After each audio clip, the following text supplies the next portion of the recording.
Ads లేకుండా latest episodes చూడండి. ఈ జన్మకిది చాలు. నా బిడ్డని నాకు చూపించావు. ధన్యురాలమ్మా, ధన్యురాల్ని.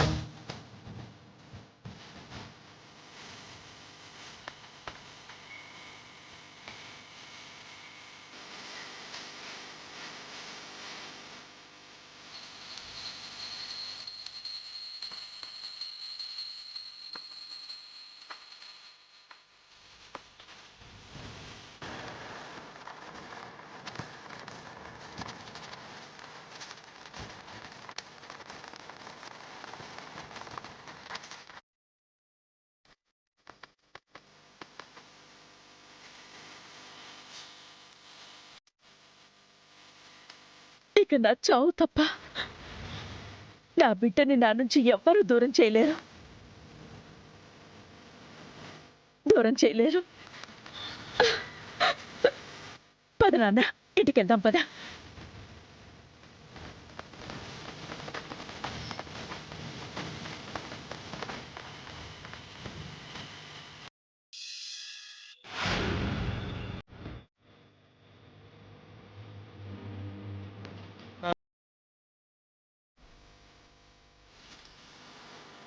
ఇదే చిన్న, ఇంతకాలం నిన్ను దూరం చేసుకున్న ఇల్లు. నీ పసి అడుగులు తాకకుండా కాలం ఇంతకాలం నిన్ను దూరం చేసింది. ఇప్పటికైనా వచ్చావు, ఇదే మాకు ఆనందం. లోపలికి పదాలుడు. చిన్న ఆగు. ఎవరి దిష్టి తగిలి నువ్వు ఇంటికి దూరం అయ్యావో, ఇప్పుడు నువ్వేసే అడుగు ఎప్పటికీ మాకు నువ్వు దూరం కాకుండా వెయ్యాలి.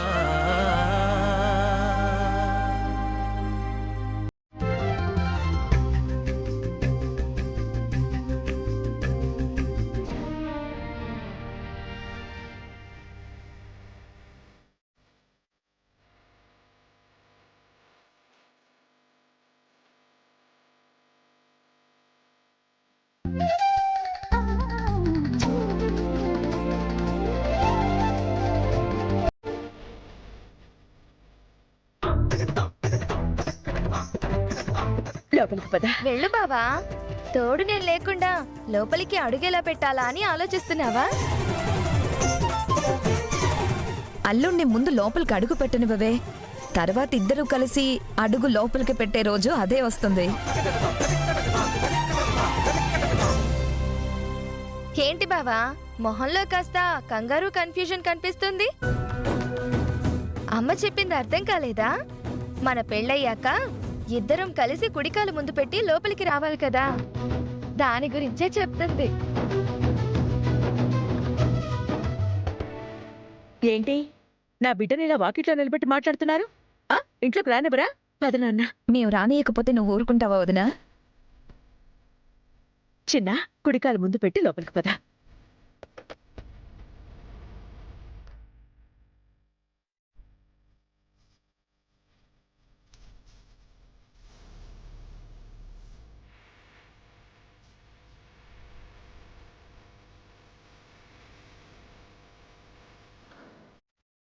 ఏంటి చిన్న అలా చూస్తున్నా?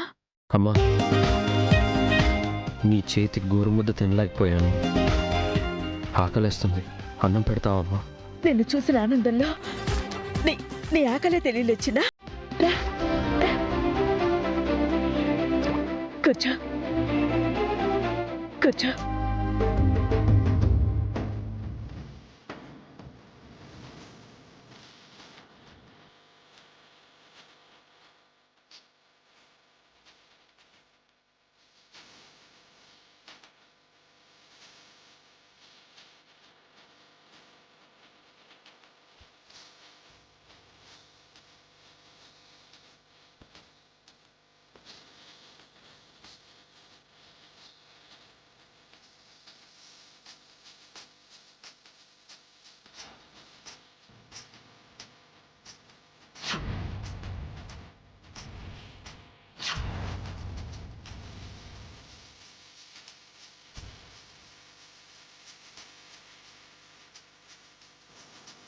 ఏంటన్నా?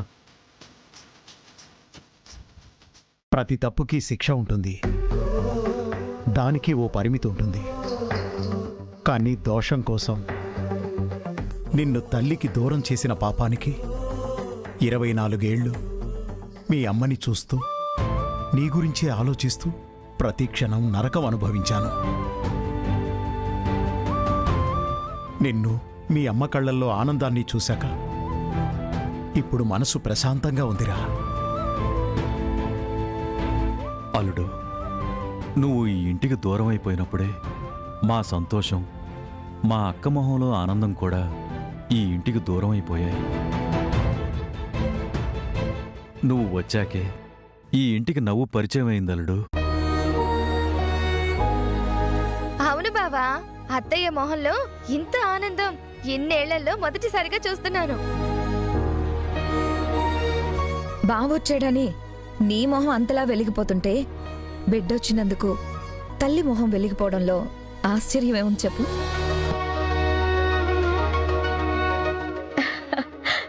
అమ్మా, నువ్వు తినమ్మా.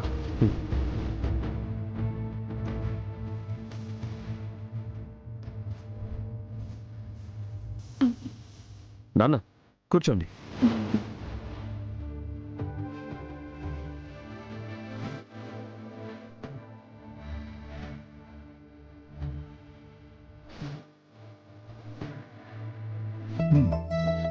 మా అక్క తన బాధని మర్చిపోవడానికి అందరి బాధలు తీరుస్తూ వచ్చిందలుడు. ఆడవాళ్ల కష్టం ఆడవాళ్లకే అర్థమవుతుందన్నట్టు ఎక్కడ ఏ ఆడపిల్లకి కష్టం వచ్చినా చేరదీసి వాళ్ళకి దారి చూపించింది. పెద్దవాళ్లైనా చిన్నవాళ్లైనా ఆడవాళ్ల కష్టం తనదనుకుని వాళ్ళకి సాయం చేయడానికి ముందుంటుంది మా అక్క. ఆడవాళ్ల విషయంలో అమ్మ ఆలోచనలకి నా ఆలోచనలకి పొంతన కుదిరేలా లేదు. ఆడవాళ్ళని ద్వేషించే నాకు, ప్రేమించే అమ్మకి ఈ విషయంలో మాత్రం ఎప్పుడూ మనస్పర్ధలు రాకుండా చూసుకోవాలి. ఆ తల్లి బిడ్డనే అయినా అమ్మ ఆలోచన అలా ఉంటే నా ఆలోచన ఏమో వేరే విధంగా ఉంది.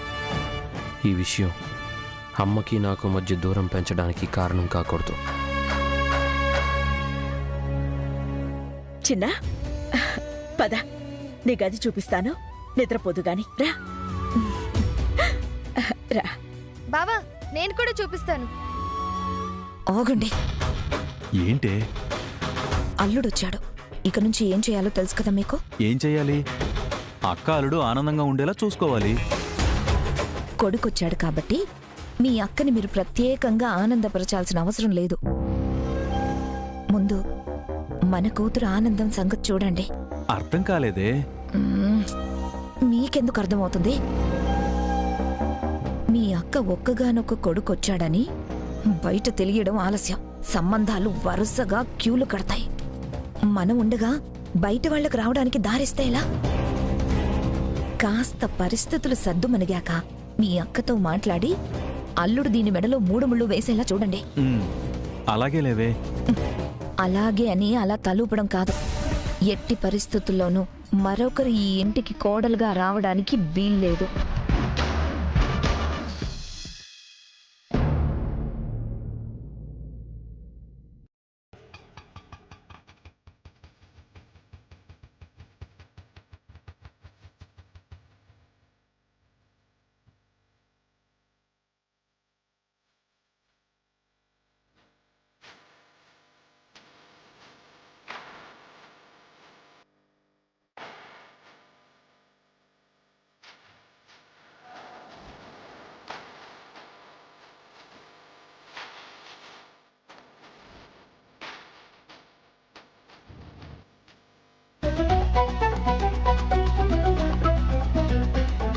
ఎవరు కావాలి మేడం?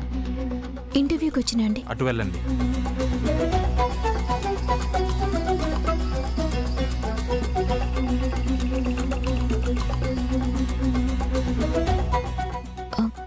ఎక్స్క్యూజ్ మీ, ఇంటర్వ్యూ కోసం వచ్చాను. మీరు అక్కడ కూర్చోండి.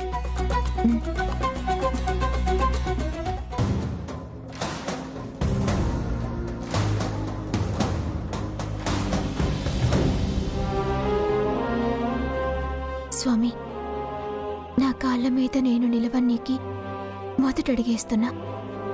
నువ్వే నాకు దారి చూపియు. మన ప్రోడక్ట్స్ ని మార్కెటింగ్ చేయడం, పెద్ద పెద్ద కంపెనీలతో కలిసి పనిచేయడం, దీనివల్ల ఎవరికి లాభం? మధ్యలో వాళ్ళకే లాభం. అదే ప్రోడక్ట్స్ ని ప్రతి ఊళ్ళో ఉండే మహిళలని గ్రూపులుగా ఏర్పరిచి వాళ్ళ ద్వారా సేల్స్ చేస్తే ఇటు కష్టపడిన వారికి, అటు మార్కెటింగ్ చేసిన మహిళలకి అందరికీ ఉపయోగం ఉంటుంది. మంచి ఆలోచనే అక్క. మధ్యవర్తుల గొడవ ఉండదు. మన వస్తువులు చేరాల్సింది మహిళలకే కాబట్టి పండించడానికి, అమ్మడానికి కూడా మహిళలే ఉంటే బాగుంటుంది. అందుకే కావాల్సిన ఏర్పాట్లు చూడు దశరథ్. అలాగే అక్క. Excuse me madam. Yes, madam, ఇంటర్వ్యూకి అమ్మాయిలు వచ్చారు. మీరొస్తే. ఈసారి నేను కాదు, మా చిన్న ఇంటర్వ్యూ చేస్తాడు. ఫైనల్ లిస్ట్ వచ్చాక అప్పుడు నేను చూస్తాను. Okay madam. అవును, ఆ సర్టిఫికెట్స్ ఎవరివి ఏంటి అని ఎంక్వైరీ చేయమన్నాను. దాని గురించి ఏమైనా తెలిసిందా? లేదు మేడం, అందులో ఉన్న కాంటాక్ట్ నెంబర్కి కాల్ చేస్తే స్విచ్ ఆఫ్ అని వస్తుంది. సంవత్సరాలు కష్టపడి సంపాదించుకున్న సర్టిఫికెట్స్ ఎవరూ కావాలని పారేసుకోరు. పాపం, అవి పోగొట్టుకున్న ఆ అమ్మాయి ఎంత బాధపడుతుందో. సర్టిఫికెట్స్లో ఆ అమ్మాయి చదివిన కాలేజ్ వివరాలు అవి ఉంటాయి కదా, వాటి ద్వారా తెలుసుకోవడానికి ట్రై చేయండి. అలాగే మేడం. ఏంటక్క, అల్లుడు రాగానే ఆఫీస్ బాధ్యతలు అప్పగిస్తున్నావు? నా బిడ్డతో పాటుగా ఎదగాల్సిన సంస్థానం మనది. కానీ నాకు దూరం కావడం వలన ఇంతకాలం అన్ని బాధ్యతలు నేనే చూసుకున్నాను. ఇప్పుడు నా కొడుకొచ్చాడు. నా కొడుకొచ్చాక కూడా ఇంకా బాధ్యతలు అప్పగించకపోతే ఎలా? ఒకటి మాత్రం నాకు సంతోషంగా ఉందక్క. ఇంతకాలం ఏ పని చేసినా శ్రద్ధగా చేసేదానివి, ఎవరికి ఏ సాయం కావాలన్నా ముందుండేదానివి. కానీ నీ కళ్ళల్లో ఒక బాధ మాత్రం ఎప్పుడూ ఉండేది. నా అల్లుడు వచ్చాడు. ఇప్పుడు నీలో ఎప్పుడూ లేని సంతోషాన్ని, ఉత్సాహాన్ని చూస్తుంటే నాకు మాత్రం చాలా ఆనందంగా ఉందక్క. కడుపున మోసిన ప్రాణం కళ్ళారా చూసుకునే అదృష్టానికి దూరమైతే ఏ తల్లి మాత్రం సంతోషంగా ఉంటుంది? నా బిడ్డొచ్చాక నిజంగా పోయిన ప్రాణం తిరిగొచ్చినట్టుంది. ఎలా ఉంటాడో అనుకున్న బిడ్డ ప్రయోజకుడై కనిపించాక ఆఫీస్ బాధ్యతలు అప్పగించకుండా ఎలా ఉంటాను? మినిస్టర్ గారు కాల్ చేస్తున్నారు. నమస్కారం అండి. నమస్తే దేవకి గారు. అదే ఆ సూసైడ్ దాడి జరిగిన అమ్మాయి ఫ్యామిలీకి సాయం చేస్తామన్నారు. నేను చేస్తాను అన్న సాయం ఎలాగూ చేస్తాను, కానీ మీరు చేయాల్సింది మాత్రం చాలా ఉంది. అవునండి, కేసులు పెట్టడం వల్ల, నిందితుల్ని జైల్లో పెట్టడం వల్ల ఆ అమ్మాయికి జరిగిన నష్టానికి ఏం ఉపయోగం ఉంటుంది? ఒకరోజు గడిచిపోయాక జనం చదివిన వార్తను మర్చిపోతారు. నేరస్తుడికి శిక్ష పడగానే మీరు మర్చిపోతారు. కానీ ఆ అమ్మాయి, తన కుటుంబం జీవితాంతం ఆ బాధని, ఆ గాయాన్ని భరించాలి. అందుకే నిందితుడికి పడే శిక్ష కంటే ఎక్కువగా ఆ అమ్మాయి గురించి ఆలోచించండి. మీ స్థాయికి మీరేం చేయగలరో అది చేయండి. నా స్థాయికి నేనేం చేయగలను అది చేస్తాను. తప్పకుండా చేస్తాను దేవకి గారు. ఈ సంఘటన జరిగాక నేనొక నిర్ణయం తీసుకున్నాను.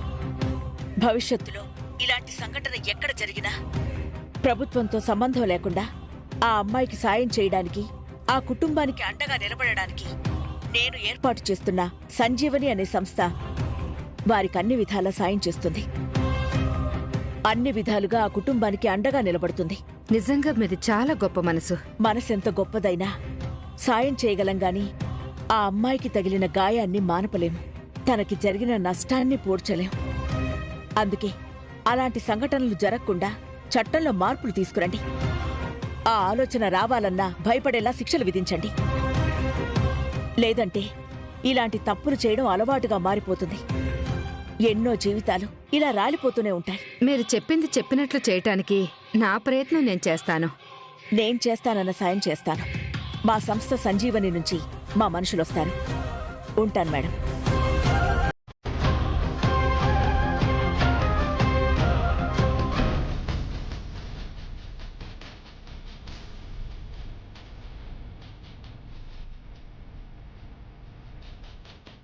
కొత్త ఇల్లు, కొత్త మనుషులు ఎలా అనిపిస్తుంది నాన్న?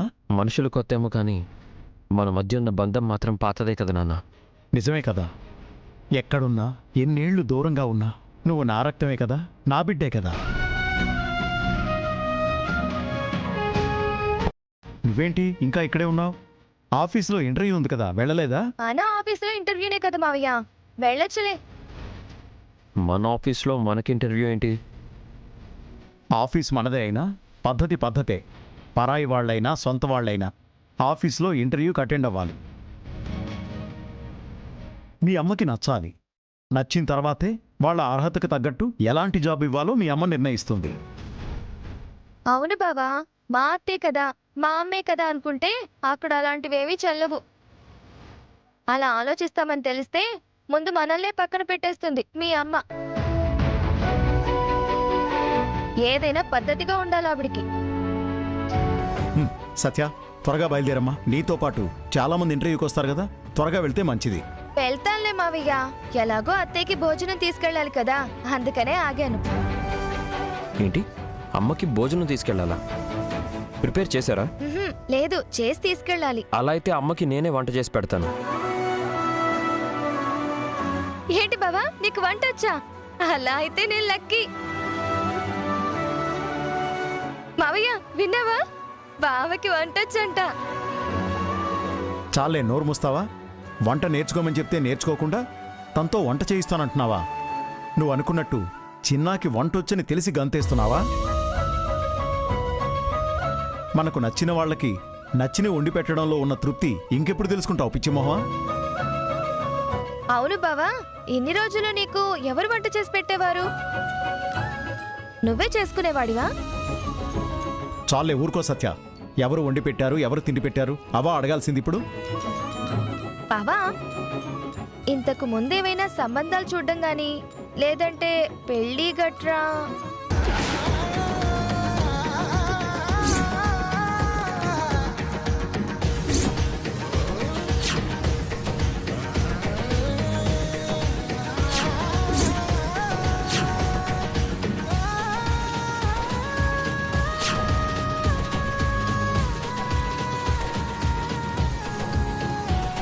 ఏంటి బావా, ఏం మాట్లాడావు? కొంపదీసి పెళ్లి గాని? లేదు. వావ్ మావయ్య, చూసావా నేను ఎంత లక్కీనా? బావకి ఎలాంటి సంబంధాలు చూడలేదంట, పెళ్లి కూడా కాలేదంటే బావ తన పెళ్ళం పోస్టు నా కోసమే ఖాళీగా ఉంచాడనమాట. సర్లే అమ్మా, ఆ సంగతులు తర్వాత మాట్లాడుకోవచ్చు. ముందు ఇంటర్వ్యూకి వెళ్లే పని చూడు. ఇంటర్వ్యూ కంటే ముందు వంట పని చూడాలి. ఏం బావా, నువ్వు చేస్తావా? పని వాళ్ళకి చేయమని చెప్పాలా? లేదు, అమ్మకి నేనే వంట చేసి పెడతాను. అమ్మకి ఏమంటే ఇష్టం? అత్తయ్యకి పప్పు ఆవకాయ పచ్చడి కాంబినేషన్ అంటే చాలా ఇష్టం. అందులో ఒక 2 చెంచాలు నెయ్యి వేస్తే కడుపు నిండా తృప్తిగా తింటుంది. నాకు కూడా అలా తినడం అంటే చాలా ఇష్టం. పైగా అది నేను చిటికెలో చేసేస్తా.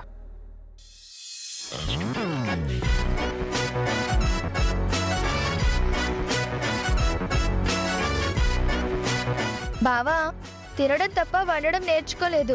అలా అని నువ్వు చేస్తూ ఉంటే చూస్తూ కూర్చోలేను. నాకు కూడా ఏదైనా పని చెప్పు. నిజం చెప్పాలంటే నేను వంట చేస్తున్నప్పుడు కనీసం ఎవరైనా చూస్తే కూడా నాకు నచ్చదు. ఇక మధ్యలో చేతులు పెట్టారంటే చిరాకు వస్తుంది. అందుకే నువ్వేం చేయకుండా ఉంటేనే నాకు సంతోషం. పైగా మొదటిసారి అమ్మ కోసం వండి పెడుతున్నాను. నేనే దగ్గరుండి అన్నీ చేసుకుంటేనే నాకు సంతోషంగా తృప్తిగా ఉంటుంది. నువ్వు ఇలా వంట చేయడం చూస్తుంటే మీ అమ్మ మీద నీకెంత ప్రేముందో తెలుస్తోందిరా. సర్లే గాని వాణ్ణి కాస్త ప్రశాంతంగా వదిలే.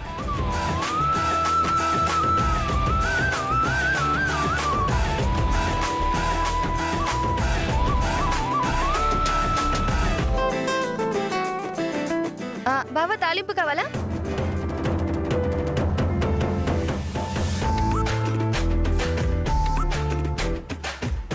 ఉప్పు కావాలి కదూ?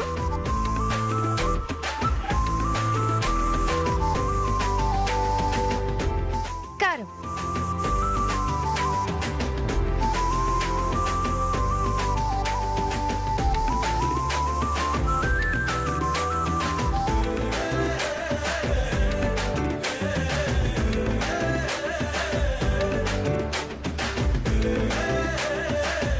బావా నువ్వేం ఇబ్బంది పడొద్దు. నేనేం పక్కింటి అమ్మాయిని కాదు, నేను నీ మరదల్నే బావా. అయినా నాకు లేని ఇబ్బంది నీకెందుకు చెప్పు బావా. ఎలాగో నేను ఇంటర్వ్యూకి వెళ్ళాలి కాబట్టి నేను మీతో వస్తాను బావా. ఇద్దరం కలిసి వెళ్దాం, ఓకేనా? సరే, త్వరగా రెడీ అవ్వు. థ్యాంక్ యూ బావా.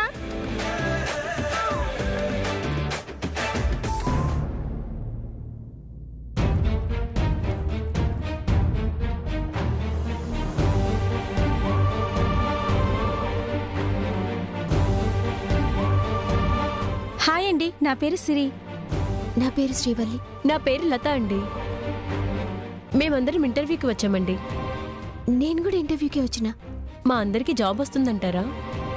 మేడం చాలా మంచివారు, మనకు తగిన జాబు ఏదో ఒకటి ఇస్తారు. అందరూ ఆవిడ గురించి చాలా గొప్పగా చెప్తుండ్రు. నిజంగా అండి, దేవకి గారికి చాలా మంచి మనసుందట, అందరికీ జాబ్స్ ఇస్తారట.